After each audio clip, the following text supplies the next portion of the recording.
인사하겠습니다. 사랑합니다. 축복합니다. 예. 오늘 말씀은 예수님의 성만찬이라는 제목으로 말씀을 나누겠습니다. 여러분, 성만찬이 무엇입니까?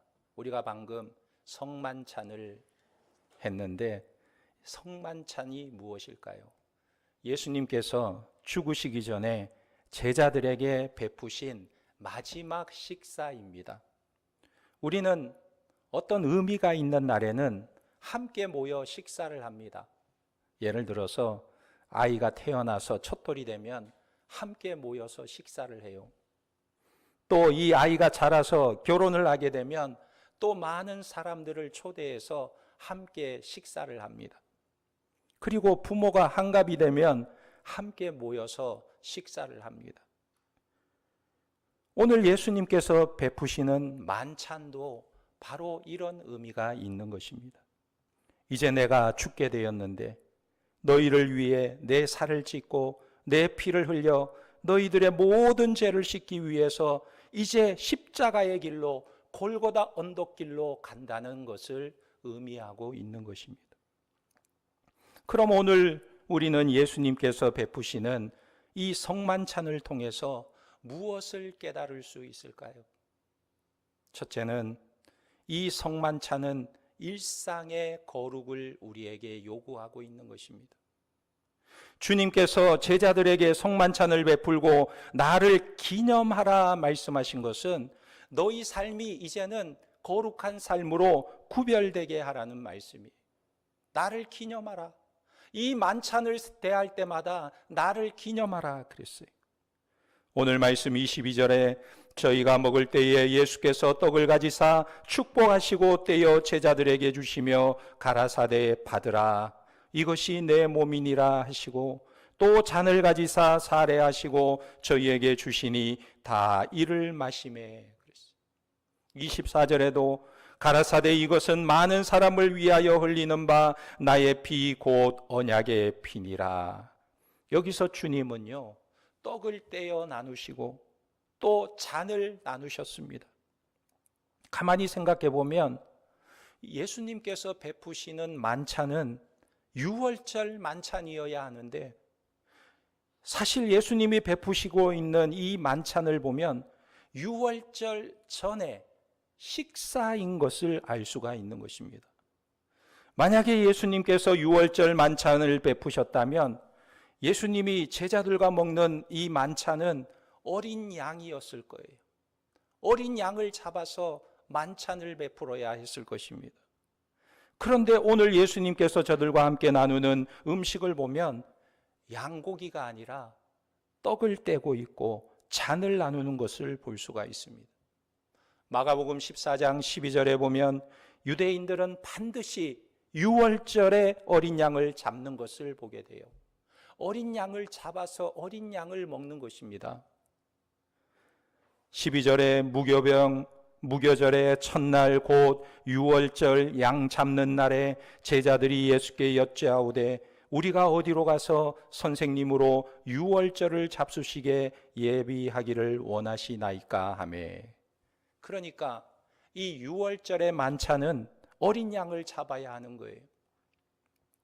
그런데 오늘 말씀해 보니까 그냥 유대인들이 일상생활에서 먹는 떡과 잔을 나누고 있는 것입니다.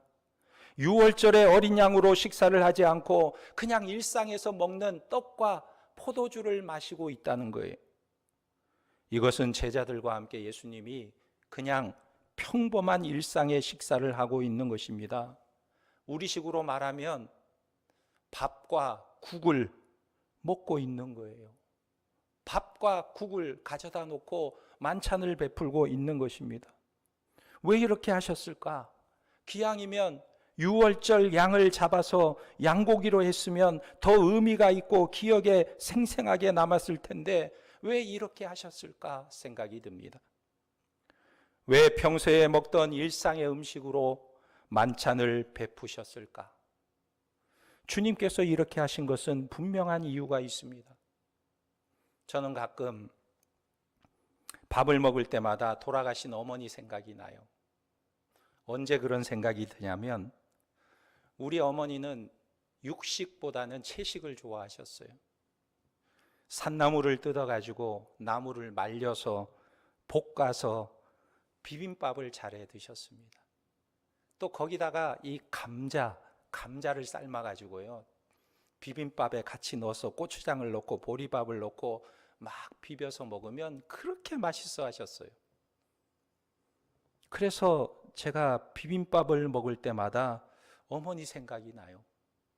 특히 산나물 비빔밥을 먹으면 어머니 생각이 날 때가 많습니다. 음식을 먹으면 그런 추억이 떠오르는 거예요. 오늘 예수님께서 제자들에게 늘 먹는 일상의 음식으로 만찬을 베푸시는 이유가 바로 여기에 있는 것입니다. 그것은 우리의 매일의 삶에서 일상생활 속에서 늘 주님을 기억하게 하시는 거예요.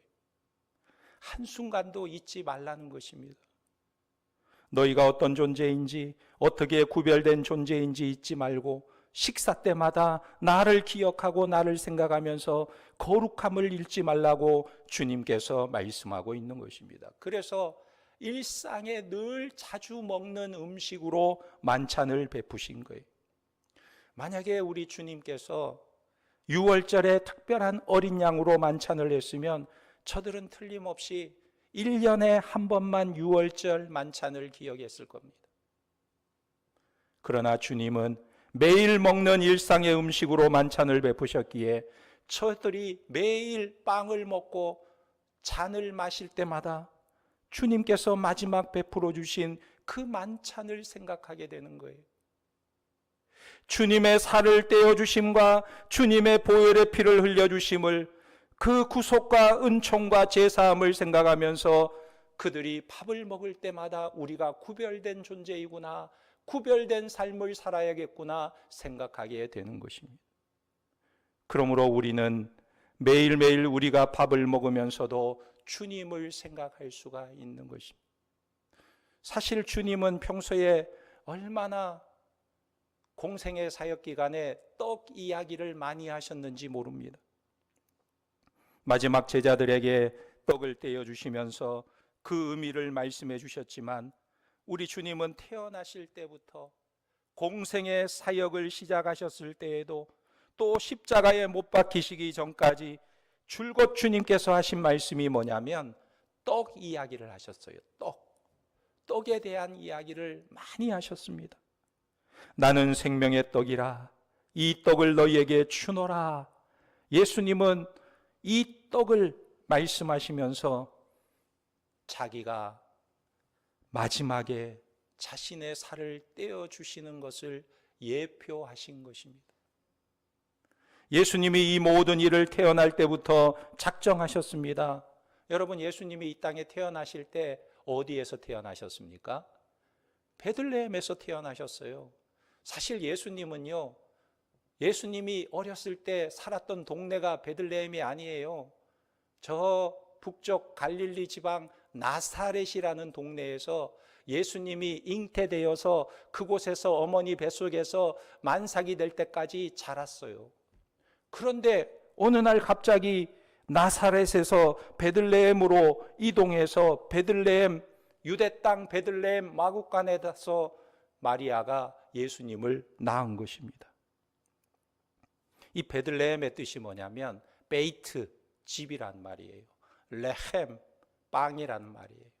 그러니까 베들레헴의 이름은 떡집이라는 뜻입니다. 빵집이라는 의미예요. 거기서 태어난 것은 뭔가 의미심장한 이유가 있는 것입니다. 이것은 예수님께서 이 땅에 오신 의미를 말씀하고 있는 거예요. 예수님께서 베들레헴에 태어나신 것은 이 땅에 오신 목적을 분명히 나타내고 있는 것입니다. 예수님께서 이 땅에 오신 목적이 무엇입니까? 자신을 주시기 위해서 오신 거예요. 그뿐 아닙니다. 요한복음 6장에 보면 예수님께서 오병이어의 기적을 일으키시는데 물고기 2마리와 보리떡 5개로 5,000명의 장정을 다 배불리 먹이십니다. 이 사건 이후에 사람들이요, 예수님을 보고 정말 예수님을 자기들의 임금으로 삼고자 했어요. 왜? 예수님이 임금이 되면 우리는 굶어 죽을 일은 없겠구나. 그래서 예수님을 붙잡아서 자기들의 임금 삼으려고 했지만 예수님은 그들을 물리치시고 바다 건너편으로 건너가셨어요. 그런데도 이들이 배 타고 건너가시는 예수님을 바라보면서 저들은 육지로 예수님을 쫓아 따라오는 것입니다. 그곳까지 쫓아와서 예수님께 애원하는 거예요. 우리의 왕이 되어주세요. 우리의 왕이 되어주세요. 그러면서 저들이 예수님께 묻는 것이 무엇이냐면, 주님, 우리가 어떻게 하여야 하나님의 일을 할 수 있습니까? 물었어요. 그때 예수님께서 저들에게 말씀하셨습니다. 내 살을 먹고 내 피를 마시는 자는 영생을 얻게 될 것이다. 그리고 계속 반복해서 내 살이 참된 양식이고 내 피가 참된 음료로다 말씀하셨습니다. 뿐만 아닙니다. 마가복음 7장에서는 슬로보니게 헬라 여인이 귀신 들린 자기 딸을 데리고 와서 주님, 내 딸을 좀 고쳐주세요. 내 딸을 고쳐주세요. 요청을 했습니다. 그때 예수님은 아주 이상한 말씀을 하세요. 그저 자기 딸을 고쳐달라고 찾아온 여인에게 하시는 말씀이 자녀의 떡을 취하여 개들에게 줌이 마땅치 않다 그랬어요. 아니, 언제 슬로보니게 여인이 예수님께 떡을 달라 했습니까? 내 딸 좀 고쳐주세요. 내 딸 좀. 내 딸을 고쳐달라고 간청한 것입니다. 그런데 여기서도 또 예수님은 떡 이야기를 말씀하고 있는 거예요. 그리고 나서 마가복음 8장에 가면 칠병이어의 이야기가 나옵니다. 여기서도 떡 7개를 가지고 많은 사람들을 먹이는 모습을 보여줍니다. 그러니까 이 마가복음을 보면요, 마가복음의 전체 이야기가 모두 떡을 이야기하고 있어요.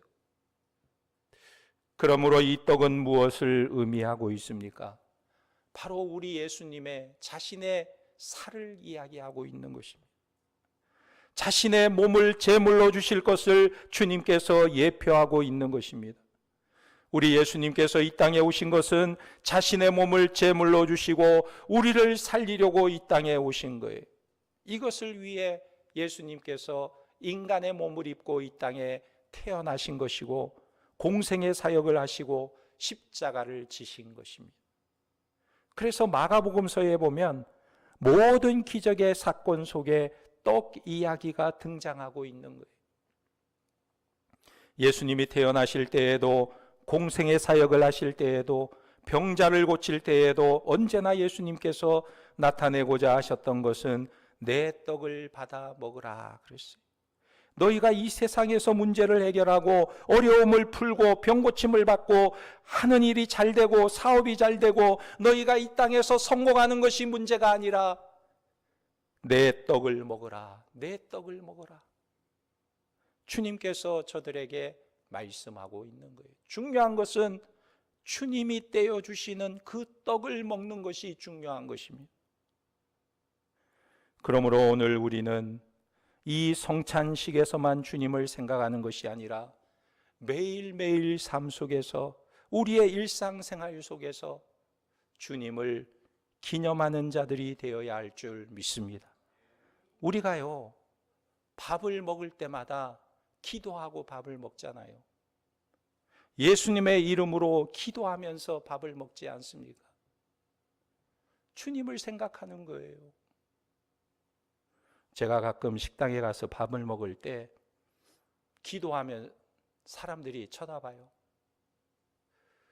예전에는 식당에 가서 밥 먹을 때 기도하는 사람들을 종종 볼 수가 있었는데 요즘은 식당에서 밥 먹으면서 기도하는 사람들을 볼 수가 없어요. 예수 믿는 사람들이 다 식당에는 안 다니나 봐. 집에서만 밥을 먹나 봐요. 기도하는 사람들을 볼 수가 없어요. 그래서 제가 기도하고 밥을 먹으니까 옆에 있던 사람이 이렇게 힐끔힐끔 봐요. 혹시 예수 믿는 사람 아닌가 싶은 생각이 들기도 합니다. 일상생활 속에서 밥을 먹을 때마다 일용할 양식을 주신 하나님께 감사할 뿐만 아니라 우리에게 영원한 생명의 떡, 영원한 생명을 주신 우리 주님의 은혜에 감사하면서 우리의 삶이 일상 속에서 거룩함을 구하고 주님을 의지하는 성도들이 되시기를 주님의 이름으로 축원합니다. 두 번째로 이 성만찬은요, 반응의 일관성을 나타내고 있어요. 주님께서 떡을 떼시고 또 잔을 주시면서 말씀하셨습니다. 24절에 가라사대 이것은 많은 사람을 위하여 흘리는 바 나의 피 곧 언약의 피니라 그랬어요. 우리 예수님께서 많은 사람을 위하여, 소수가 아니라 많은 사람을 위하여 흘리는 언약의 피라고 말씀하고 있습니다. 사실 예수님께서 성만찬을 행하실 때 분위기는 우리처럼 이렇게 거룩한 분위기가 아니었어요.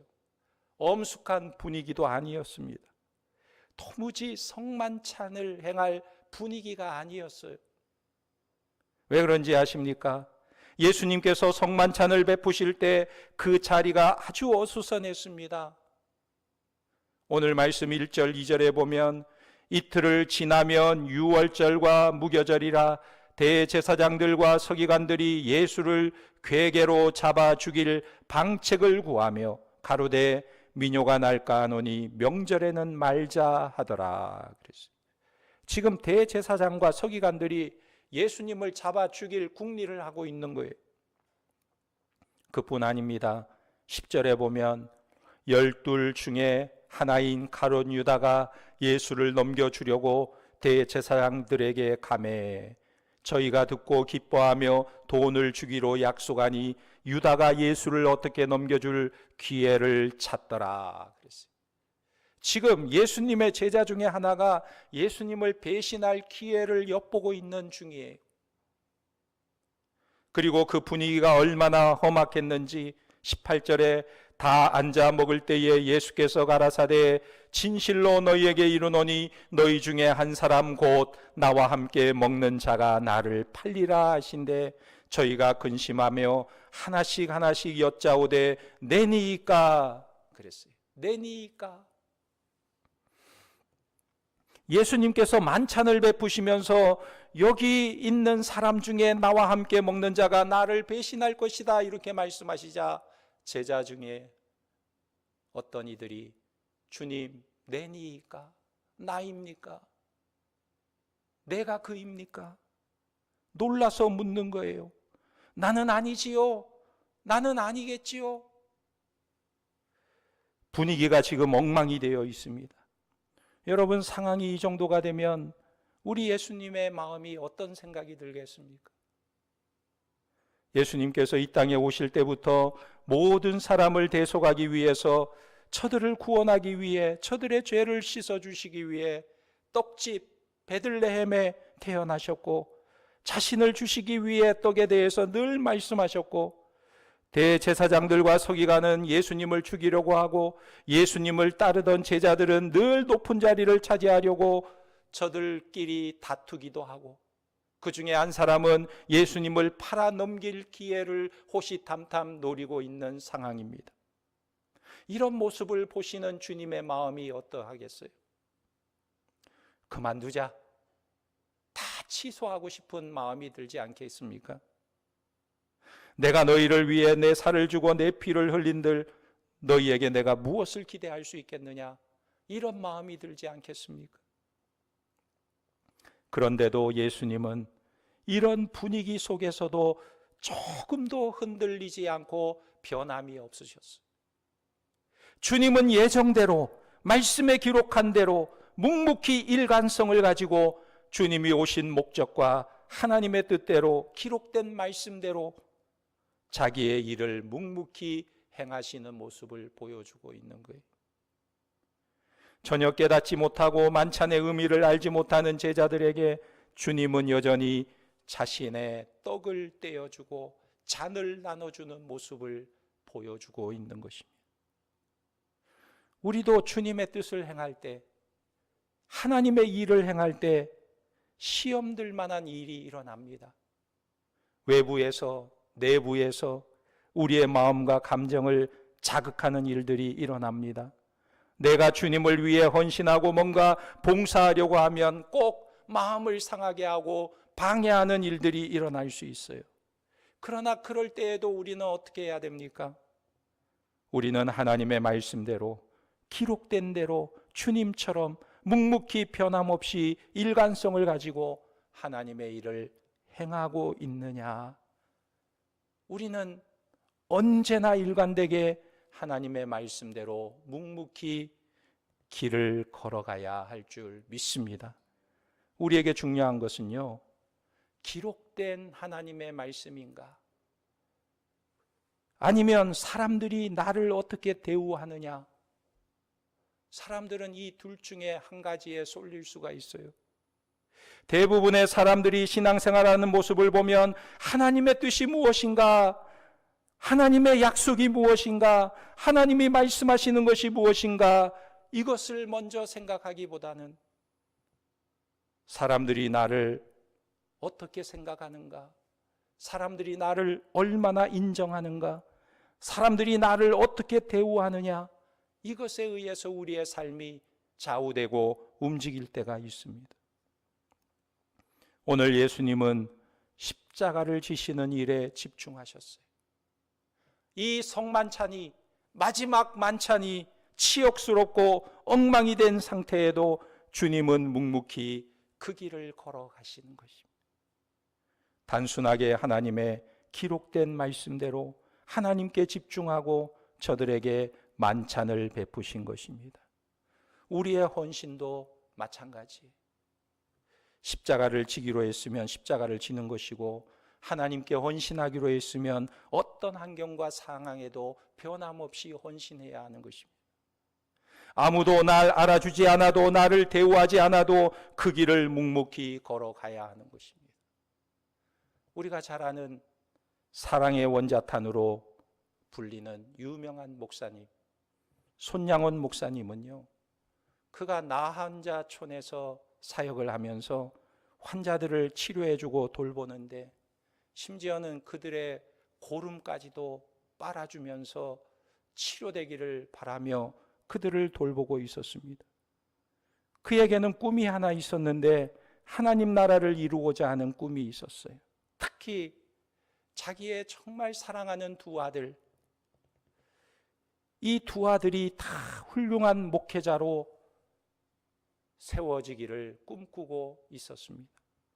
그런데 그 두 아들이 그만 1948년에 발생한 여순 반란 사건에서 공산주의를 주장하는 학생에 의해서 목숨을 잃게 됩니다. 이 송량원 목사님이 자기 두 아들을 훌륭한 목회자로 키우고 싶었는데 두 아들을 잃어버리고 나서 이 아들의 장례식에서 이런 고백을 했습니다. 여러분, 내 어찌 긴 말에 답사를 드리리요.